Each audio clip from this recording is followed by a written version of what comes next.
Hi, everybody, and welcome to episode 5 of Don't Die Dumb. I'm Pete Christensen. And I'm Coffee Brown. We want to lighten things up today and talk about how entertainment reflects our society. Throughout history, there have been singers that were so popular, they went into the acting field, and people in the acting field that were so popular, they became so-called sex symbols. Rudolph Valentino, Sinatra, Elvis. Coffee Brown. Yep, Coffee Brown, right, sure. I'm a sex symbol for women that want to end it all, okay? And then the Beatles for a while. He was named Mr. Palliative Care 6 times in a row. When I was born, both my parents got postpartum depression. Anyhow. When I was born, they didn't spank me, they spanked my parents. There you go. When I was born, they spanked me on the wrong end. Anyhow, the point being that entertainment often reflects our society. If you watch any of the old westerns in the 1940s, they're always about the proud rebel, the Civil War guy that comes back, the Confederate soldier that comes back to a town that doesn't appreciate him. And I think at that time, there was still a lot of resentment toward the North. If you listen to the band, you take what you want and you leave the rest, but you should have never taken the very best. The night they drove Old Dixie down, there still was resentment from the South. And the movies reflected that. Then we had in the 60s anti-heroes. Everybody wanted to think that they could stand up to the establishment. Later, we got into superheroes. What is the attraction to superheroes? The DC world and the Marvel universe? I'm glad you asked me that, because superheroes have a very, very long lineage. They actually are the ancient Greek and Egyptian and Roman and Babylonian gods. They're personifications of attributes. Superman is the god of strength. Thor is Thor. He's the god of storms, right? Flash is the god of speed. Wonder Woman is the god of feminine strength. Batman is the god of I would say, of obsession, and so on. And that's just on the DC side. Well, most of those were DC. Spider-Man is the god of agility, and so forth. So we take these attributes that are interesting or admirable or scary to us, and we anthropomorphize them and turn them into symbols, avatars. These are versions of Jung's universal symbols. And so the modern infatuation that we have with superheroes partly is a young boy's fantasy of, boy, if I was so strong nobody could beat me up, I could beat them all up instead, right? But at a deeper level, it's also us continuing to anthropomorphize, to create human avatars of abstract concepts. Well, let me ask you then, is the Catholic Church's idea of saints, is that the same thing?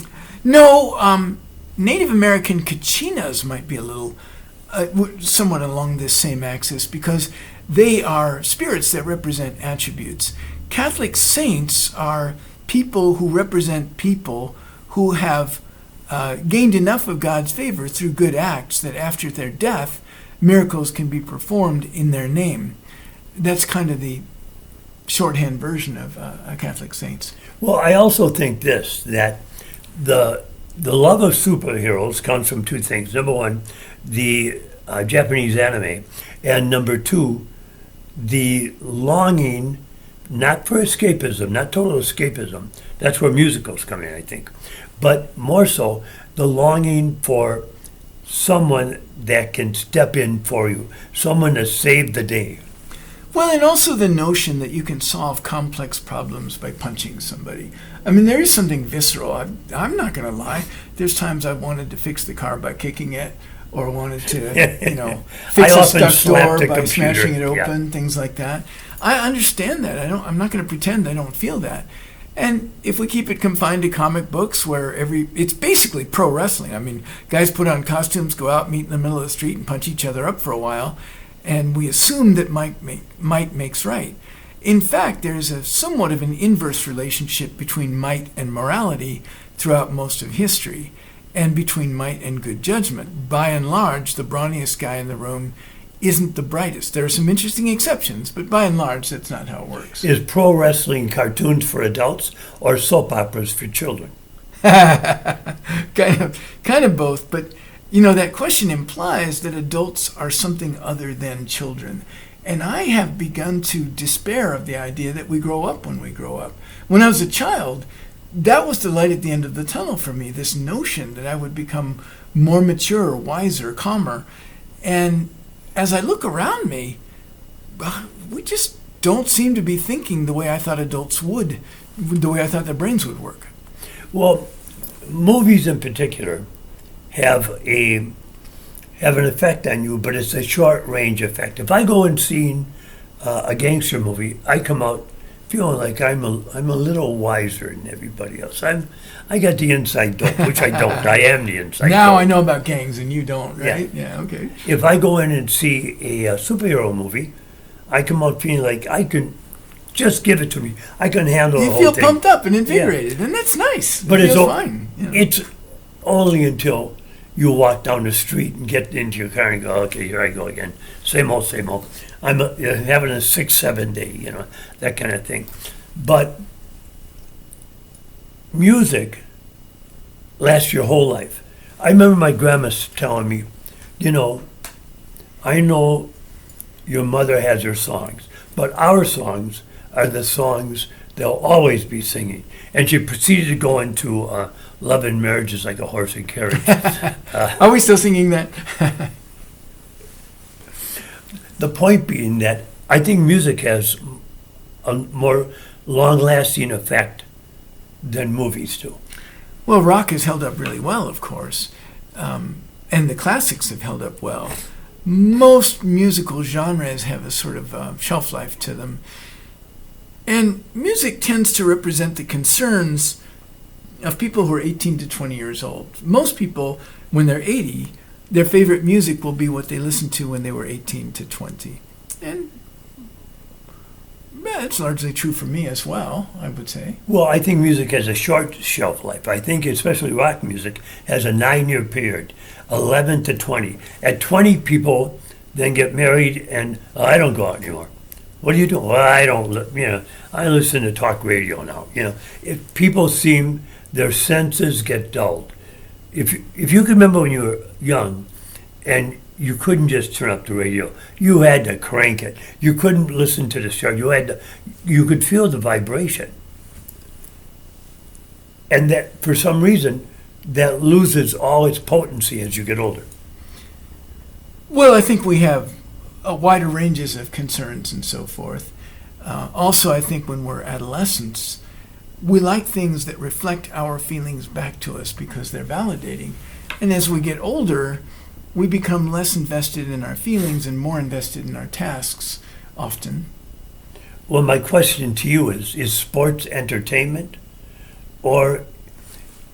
And let me remind you now, every sporting event is now sponsored by a gambling app that you can get. But is sports entertainment or is it something else? So you're talking to the wrong guy, because my take on professional sports is professional athletes doing sports so you don't have to.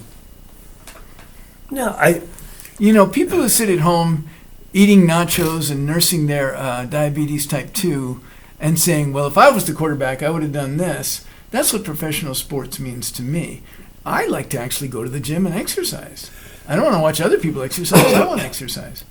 If I have a kid, and for the sake of society, thank God I don't. If I have a kid and he wants to watch a game, that's okay because there's a lot worse things for him sure. to get into. Yeah. But if he becomes a fan, which is short for fanatic, and later like a lump becomes a couch potato, I think that's real bad. Now, yeah, I go to the gym all the time too, but a lot of people, it's just such a chore for them. I have to go to the gym in the morning. If I got to go after work, I won't do it. I was told by a girl I was going out with, I can't go to the gym. And I understood it once I tried it. When you're done with work, it's so daunting. If you can do it, if you had time before, a lot of people don't. So I understand those that don't. I don't think sports is a bad thing unless it's all consuming.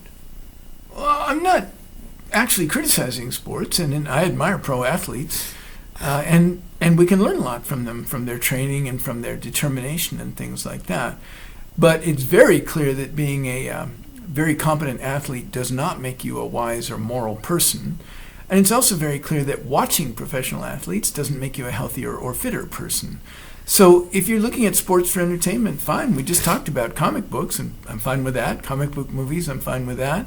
And sports, I'm fine with all that too. But they do seem to have an exaggerated kind of an importance in our society. We have way bigger fish to fry than who's going to win the pennant. Now, understand this, baseball was our national pastime. It was pastoral. It could go on forever. It was limitless.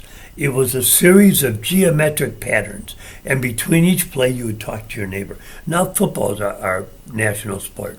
And what is it? It's played on a grid. You march down the field.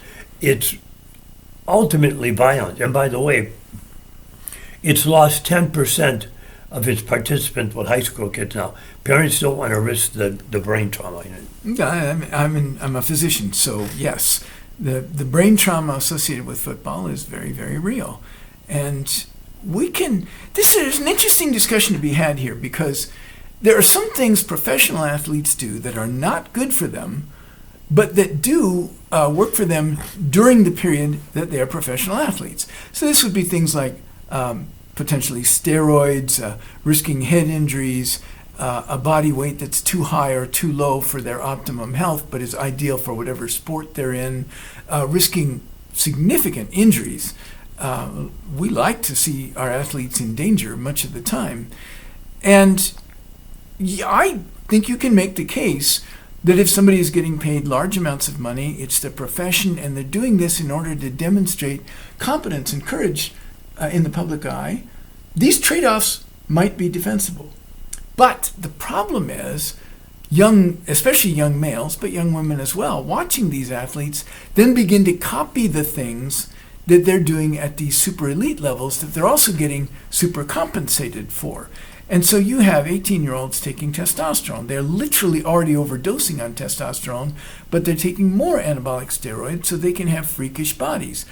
Any experienced professional bodybuilder, any bodybuilder who's actually been winning awards, will tell you it's an unhealthy lifestyle. But it creates a cartoon picture of health that we gravitate to. When I was a teenager, I read an article in,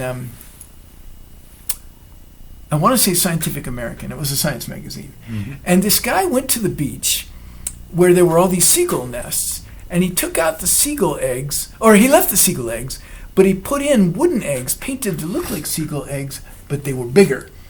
And the seagulls pushed out their own eggs and sat on the bigger eggs. And he started making these bigger and bigger to see how far he could go with this.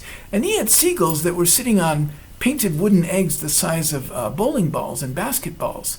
And this was called super stimulus. That's what the article called it.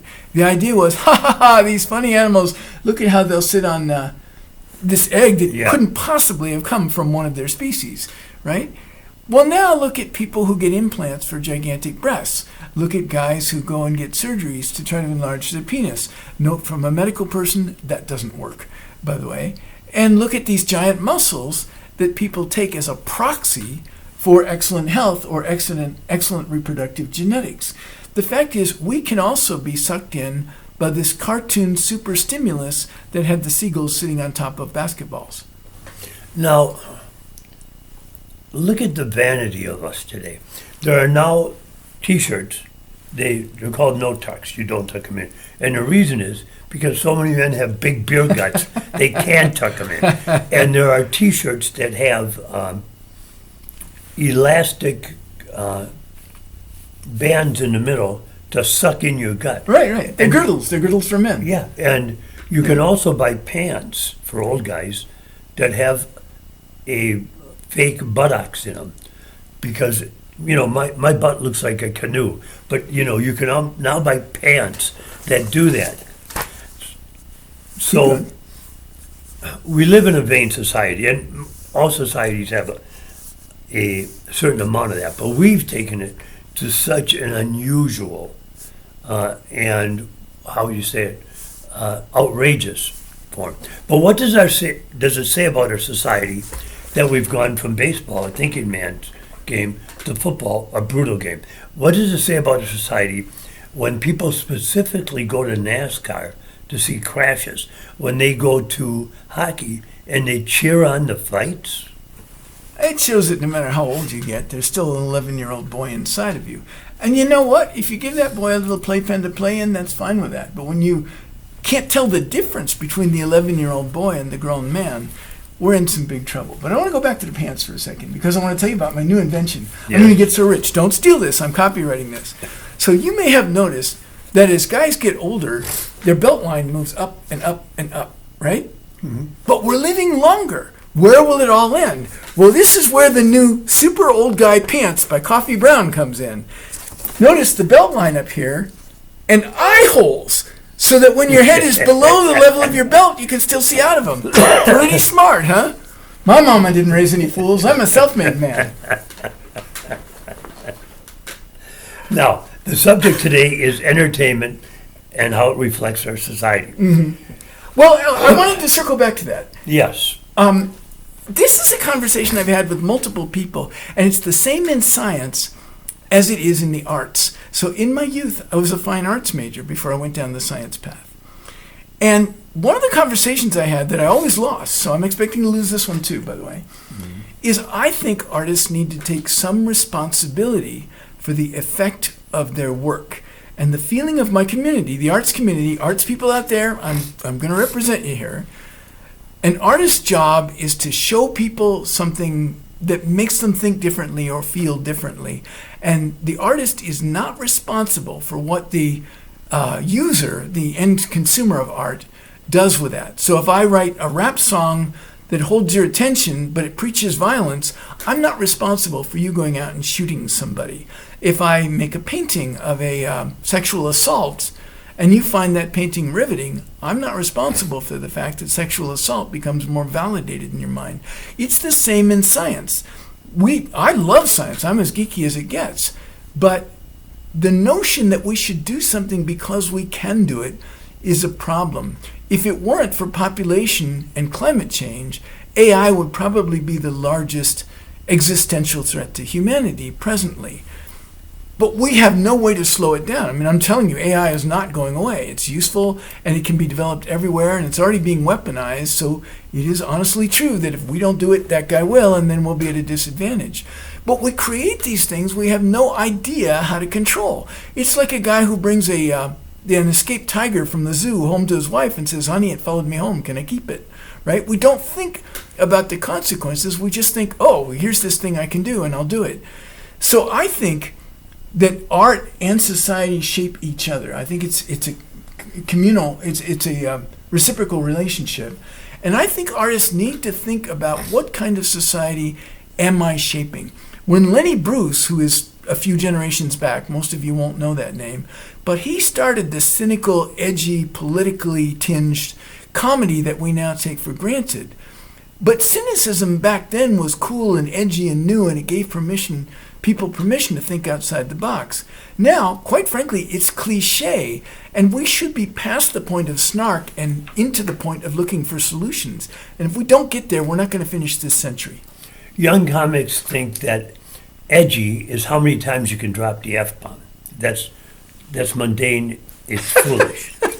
What edgy is will you bring up a topic that's foreign and maybe even abhorrent to the audience you've got in front of you and make them understand it and laugh at it. In a way that gives them insights. Yeah. In a way that gives them insights. You know, I watched a children's clown. This person's job was to go to parties and make, balloon animals and stuff.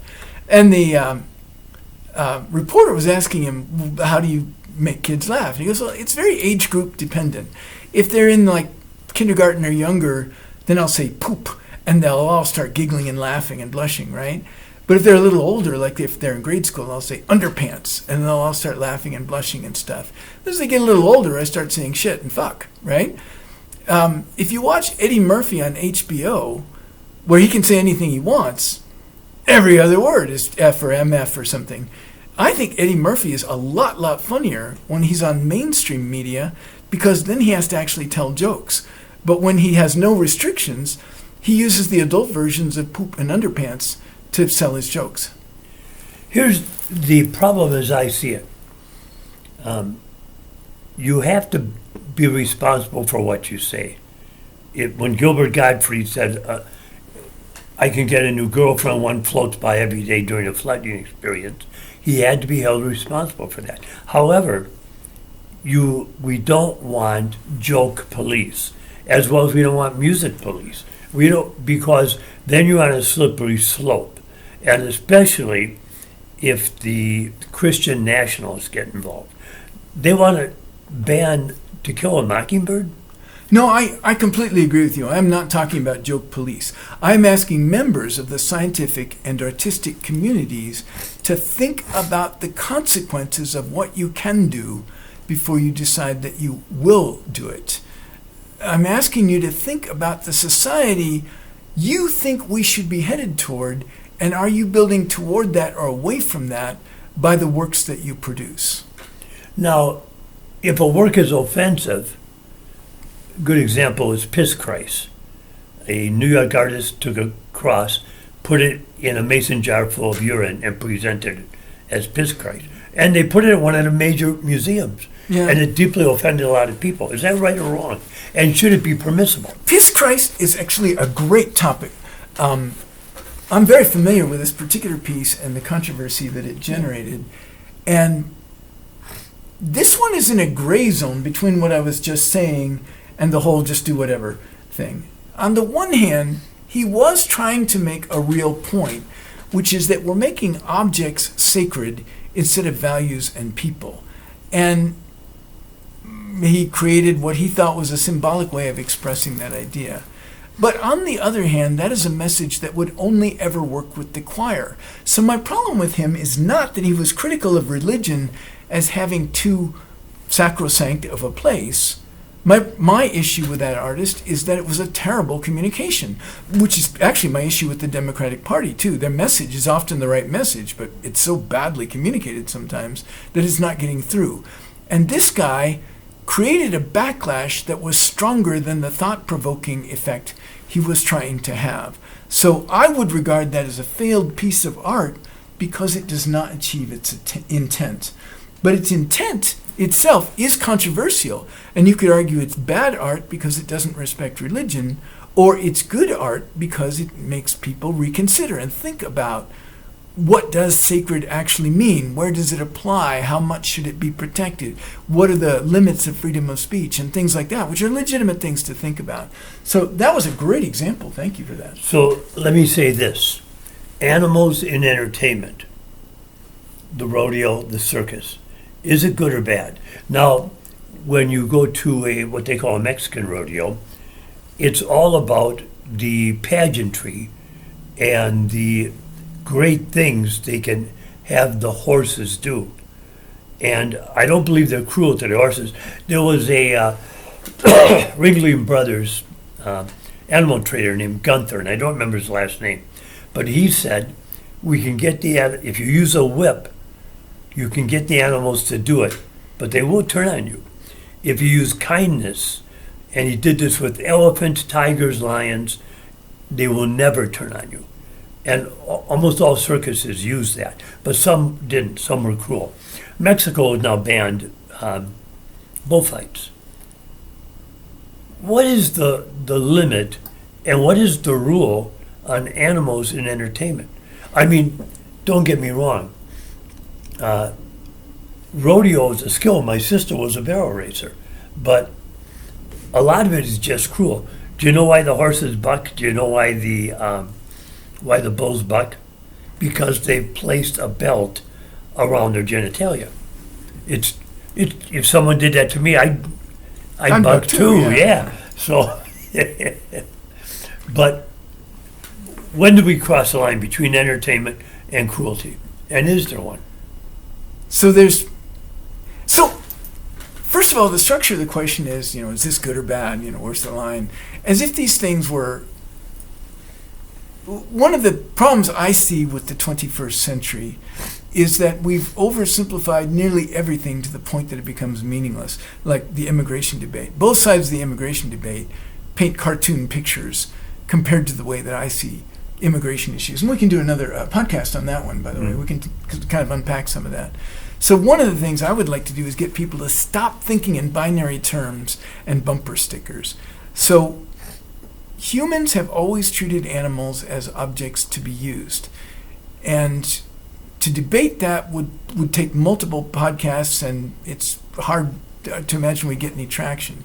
I will say that using animals, whether or not that's defensible, is a separate question than mistreating animals for our own entertainment.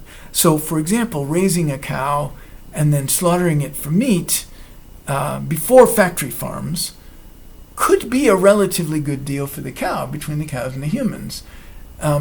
But cockfights, where the whole point is to watch them tear each other apart for our entertainment, are us indulging cruelty. We're cultivating. You know how the Native American story about the two wolves, there are two wolves inside of you. One is full of rage and hate, and the other one is full of compassion and respect. Mm-hmm. And who you will become depends on which wolf you feed. Well, when we use cruelty to animals as entertainment rather than as a means to an end, which is still not something I'm comfortable with, but when we use it for entertainment, we're feeding the cruel wolf within us and starving the compassion and respect wolf, which is what we need to have a society that moves beyond our animal roots. Not Americans, but all humans, in my opinion, have to finally realize that they are stewards of their own humanity. In other words, they're stewards of the nature around us and not domineering forces. We don't have to be domineering forces. And people would tell you, well, these horses and these cattle, they're so stupid they couldn't live on their own. The ones that are domesticated are terribly stupid. But that's what we've done. I mean, obviously, there are wild cattle. We call them antelope. There are wild horses. We call them horses. I mean, that is clearly just a wrong statement to make. Mm-hmm. There are domesticated versions of cattle that I suspect domestic cows probably wouldn't do well as wild animals. But again, if we raise them, protect them, feed them, treat them when they're ill, and then eventually harvest them, which typically occurs when they're a few years old, they live a little longer, a little better, and a little more calmly than they would in the wild. And that's actually a defensible arrangement if you're just looking at it from a moral standpoint. But factory farms are so cruel that the best day those animals ever have in their life is the day they get slaughtered. Now, by the way, that is so true and so horrifying that several states have passed laws against films or videos or pictures showing what happens in factory farms, which obviously is unconstitutional. I mean, those are clearly free speech as well as public's right to know kinds of things. But if you know that if the public saw what you were doing to the animals they're consuming, the public would be horrified. The problem is what you're doing. The problem is not the people taking the pictures. In Missouri, they've outlawed taking any type of photography at puppy farms, breeding farms, which is another horrible Same subject. reasoning, right.